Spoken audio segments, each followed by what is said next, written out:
आणि बातमी आहे नागपुरातून नागपूर दीक्षाभूमीतील वाहनतळ बुजवणार असल्याची माहिती मिळते। दीक्षाभूमी स्मारक समितीच्या बैठकीत हा महत्वाचा निर्णय झालेला आहे। नवा प्रस्ताव शासनाकडे पाठवणार असल्याची माहिती मिळत आहे।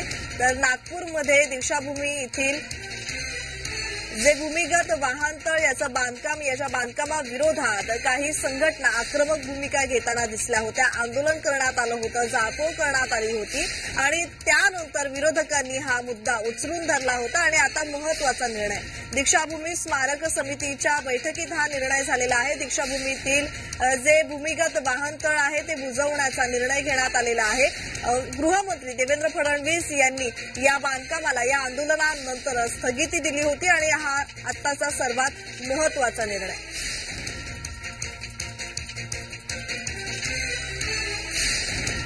नागपूर दीक्षाभूमीतील वाहनतळ बुजवणार असल्याची माहिती मिळतेय।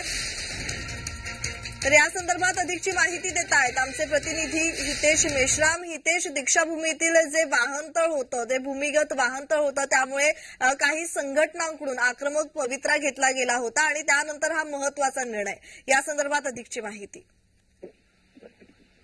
नक्कीच दीक्षाभूमीमध्ये जी पार्किंगची जो वाद झाला होता त्यामध्ये दीक्षाभूमी स्मारक समितीची बैठक झालेली आहे आणि या बैठकीत जो आहे या संदर्भातला जो प्रस्ताव शासनाला पाठवलेला आहे त्या प्रस्तावामध्ये ही जी पार्किंगची जी जागा आहे ती बुजवून आणि दुसरं अजून ह्या मुद्द्यामध्ये 4 टप्प्यात काम होणार होतं। त्यामधला पहिला टप्पा पार्किंग होता आणि बाकीचे जे 3 टप्पे आहेत म्हणजे जसं की दीक्षाभूमीला 4 गेट आहेत, त्या गेटचं सौंदर्यीकरण असेल किंवा अजून त्या परिसरातील सौंदर्यीकरणाचा जो काही भाग असेल या संदर्भात जे आहे हा प्रस्ताव शासनाला पाठवण्यात आलेला आहे। आणि या पार्किंग करता बघितलं गेलं तर 40 कोटी चा जो आहे अंडरग्राऊंड पार्किंग करता खर्च जो आहे मोजण्यात आला होता आणि त्यापैकी 25 कोटी रुपयाचा खर्च आतापर्यंत झाल्याची माहिती आपल्याला मिळत आहे।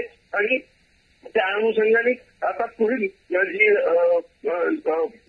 कामं आहेत ते कशा पद्धतीने केले जातील याची पण धन्यवाद हितेश, तुम्ही दिलेल्या माहितीसाठी।